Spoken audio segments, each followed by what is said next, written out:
네, 반갑습니다. 상한가 배기 군단장 상배군입니다. 상배군은 주식 투자에 도움이 될 만한 정보와 특징주 등 여러 이슈를 같이 나누고 있습니다. 도움될 수 있게끔 구독과 좋아요, 알림 설정까지 눌러주시고요. 오늘은 7월 12일부터 폐지가 되는 공적 마스크 제도에 대해 한번 알아보도록 하겠고요. 자, 관련돼서 주목할 포인트와 수혜주 어떠한 것들이 있는지 한번 짚고 가도록 하겠습니다. 네, 요즘 마스크 많이 쓰고 계시죠?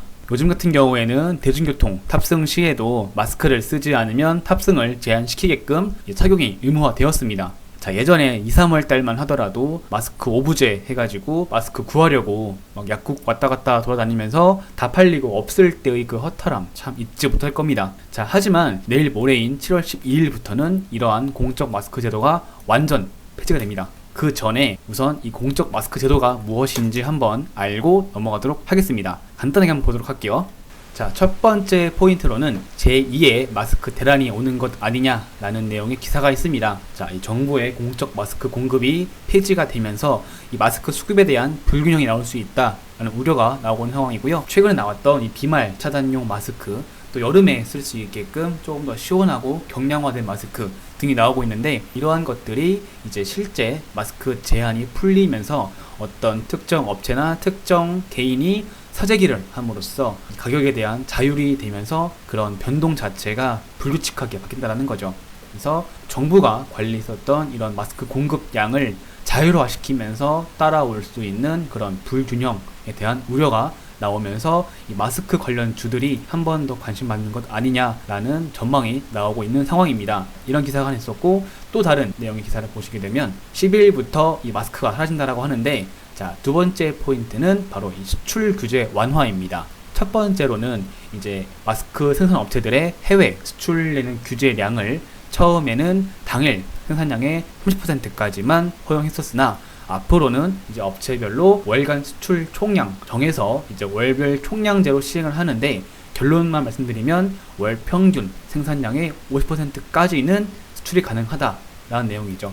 그래서 전의 기존 대비 수출이 늘 수 있기 때문에 국내에 유통되는 이 마스크 수도 줄 수 있다는 거죠. 줄어들기 때문에 오히려 해외 쪽으로 나가는 마스크들의 수가 늘어나면서 국내에 유통되는 마스크가 줄 수 있다 라를 볼 수 있겠고요. 그리고 현재 미국의 코로나 확진자 수 어떻습니까? 확진자 수 계속 늘고 있습니다. 7월 초까지 조금 잠잠하나 싶었더니만 계속 증가 추세에 있는 상황이죠. 자, 미국 역시 계속 늘고 있기 때문에, 자, 우리나라에서 제일 많이 수출하는 나라 바로 미국입니다. 그렇기 때문에 수출량이 완화되면서 늘 수 있는 미국으로 가는 마스크가 많아질 수 있기 때문에 더욱더 주목을 해야 되는 부분인 거고요. 자, 그렇기 때문에 마스크 관련주가 다시 한번 뛸 수 있을 것 같습니다. 자, 그래서 오늘 첫 번째로 주목할 포인트, 그리고 두 번째 포인트 뽑아보았는데, 첫 번째 포인트는 자, 시장 자율화에 따른 사재기나 수급 불균형 우려. 물론 이게 시장이 자율화되면서 온라인이나 마트 구매 제한 수량 없이 살 수 있어서 물론 가격은 떨어질 수 있습니다.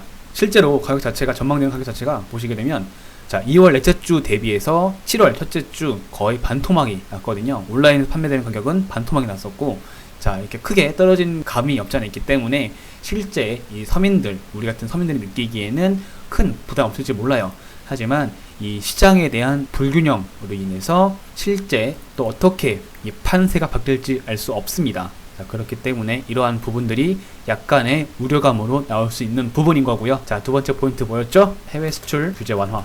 그렇기 때문에 해외로 수출되는 마스크 수량이 증가할 수 있다. 증가되면서 그 말은 뭡니까? 국내 유통 마스크 수량이 줄어든다라는 거죠. 감소된다는 거죠. 그렇기 때문에 또 한번 마스크 대란이 올 수도 있다라고 가능성을 말씀드리는 부분이고요. 그래서 오늘의 결론 내려보겠습니다. 자, 마스크 관련주를 한번 주목해 보자 라고 한 줄 요약 가능하겠고요. 왜 그렇습니까? 자, 첫 번째 이유, 공적 마스크 제도 폐지에 따른 이 시장 수급 불균형 우려, 그리고 해외 수출 규제 완화에 따른 수출량 증가로 인해서 국내 유통 마스크 수량 줄 수 있다라는 기대감으로 제2의 마스크 대란이 올 수 있다라는 가능성을 염두에 두고서 주목해 보자라는 거죠. 자, 차트 한번 볼게요. 제가 오늘 가지고 온 이유가 이 종목들이 살짝 시장에서 관심 받고 있는 단계입니다. 자, 그렇기 때문에 가져가 보았고요. 첫 번째 종목 KM입니다. 이렇게 나와 있죠. 물론 이 KM 자체 주가 자체가 코로나 전 대비해서 상당히 많이 올라왔습니다. 뭐 3배 이상 올라와가지고 더 이상 뭐 할 말은 없지만, 자, 지금 잘 어떻습니까? 60, 20 이평선 아래 깔려 있고, 지금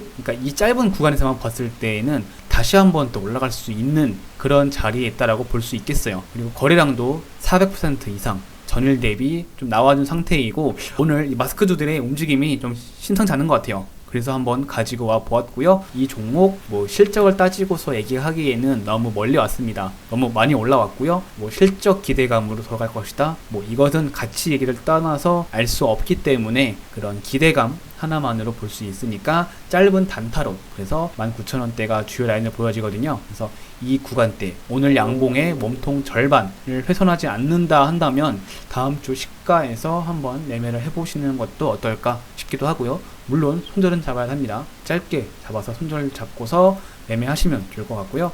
자, 오늘 역시 거래량이 한번 터져주면서 상승이 나와 주었는데, 오늘은 카자흐스탄 쪽에서 코로나를 뛰어넘는 폐렴이 나왔다, 새로운 신종 폐렴이 나왔다라는 그런 뉴스가 보였었어요. 그래서 그런 뉴스 때문인지는 모르겠지만 마스크주들이 한번 상승세를 보인 모습입니다. 그래서 한번 참고하시면 좋을 것 같고요. 그 다음 종목으로는 레몬이라는 회사입니다. 뭐 아실지도 모르겠지만 레몬을 파는 회사는 아니에요. 네, 레몬 파는 회사는 아니고, 이 회사는 멤브레인이라 해가지고 이렇게 톱텍이라는 회사와 같이 마스크를 만들고 있는 회사입니다. 톱텍의 자회사가 레몬이라 할 수 있겠고요. 레몬 자체는 이 마스크의 핵심 소재인 나노 필터 그리고 이 나노 멤브레인을 만들고 있는 업체입니다. 그래서 마스크 관련주로 엮였고요. 자, 오늘 잘 어떻습니까? 상장한 지 얼마 안 됐어요. 하지만 상장하고 나서 이 마스크 관련주로 쭉 주가를 위로 붕 띄운 다음 다시 그 전 고점 돌파를 시도하는 자리입니다. 자, 이렇게 기간 조정이 나와주면서 60선을 만들어냈고 다시 돌려내는 모습이 나오고 있습니다. 그리고 이 횡보했던 구간을 한번 뚫어내는 모습이 보이고 있죠. 그리고 오늘 18,000원 종가를, 당장은 어렵겠지만 다음 주라도 18,000원 종가 위에서 딱 마감이 된다 그러면 그 다음부터는 2만원까지도 다시 한번 상승할 수 있는 그런 힘이 있다라고 볼 수 있는 기업입니다. 오늘 상승 나쁘지 않았어요. 이렇게 거래량이 한 번씩 들어와 주었는데 이게 지금 좀 수상합니다. 그래서 이게 약간 이미 알고 있는 세력들이 한번 작업을 한 것인지 좀 의심이 가기도 하는 오늘이기도 하고요. 자, 이렇게 레몬 볼 수 있겠고, 세 번째 종목은 KM 제약이라는 회사입니다. 이 회사는 좀 낯설 수도 있어요. 잘 모르실 수도 있는데 이 회사 역시 마스크를 만드는 회사예요. 잘 이쁘죠? 1월 달에도 이렇게 올랐을 때에도 마스크 관련주 엮이면서 올랐던 적이 있었고, 이 회사는 이제 유아용, 어린이용 마스크를 만들어서 이제 홍역 관련주 엮이기도 했었고, 뭐 어린이용 치약 그리고 구강용품 만드는 회사인데, 주로 이제 이번에 올랐던 이유는 이제 마스크가 떴었죠. 하지만 이 회사 실적 볼만합니다. 작년에 적자였던 회사가 올해 1분기 6억, 2분기 7억 예상되어 있죠. 그래서 상반기에만 13억의 흑자를 기록할 것으로 전망되고 있습니다. 자, 그렇기 때문에 올해 흑자 전환이 된다라고 가정했을 경우 하반기까지도 볼 수 있는 좀 주목할 만한 작은 기업이 아닌가라고 볼 수 있겠고요. 그래서 지금 자리에서 봤을 때 매물대 삼각형으로 수렴하면서 에너지를 응축해가는 단계라고 볼 수 있겠고, 이 거래량이 한 번 더 터져주면서 다음 주에 6월 10일과 맞먹는 이런 거래량이 한 번 더 나와준다면 다시 한번 4,000원대까지도 상승할 수 있는 그런 힘이 있는 기업이다 라고 볼 수 있겠습니다. 그래서 KM 제약까지 꼽아보았고요. 이 KM과 KM 제약은 뭐 쌍둥이처럼 보이지만 실제로는 다른 회사니까 착오하시지 않으셨으면 좋겠습니다. 자, 이렇게 볼 수 있겠고, 자, 이렇게 해서 오늘의 세 종목까지 꼽아보았고요. 이 종목들 한번 참고해 보시고서 다음 주 매매하실 때 약간 관종에 추가해 두신 다음에 어떻게 뉴스가 나올 때 반응하는지 지켜보시면 좋을 것 같습니다. 자, 이래서 마스크 관련주 한번 주목해 보자 라고 결론 내리면서 오늘의 결론 내려보도록 하겠고요. 자, 이렇게 영상 마치겠습니다. 자, 오늘도 도움이 되었다면 좋아요와 구독 눌러주시고요. 좋아요와 구독은 저에게 정말 큰 힘이 됩니다. 항상 감사드리고 있습니다. 그리고 궁금하신 사항들 댓글 달아주시고요. 궁금하거나 더 알고 싶은 내용 댓글 남겨주세요. 그러시면 다음 주에 또 새로운 영상으로 찾아뵙겠습니다. 네, 감사합니다.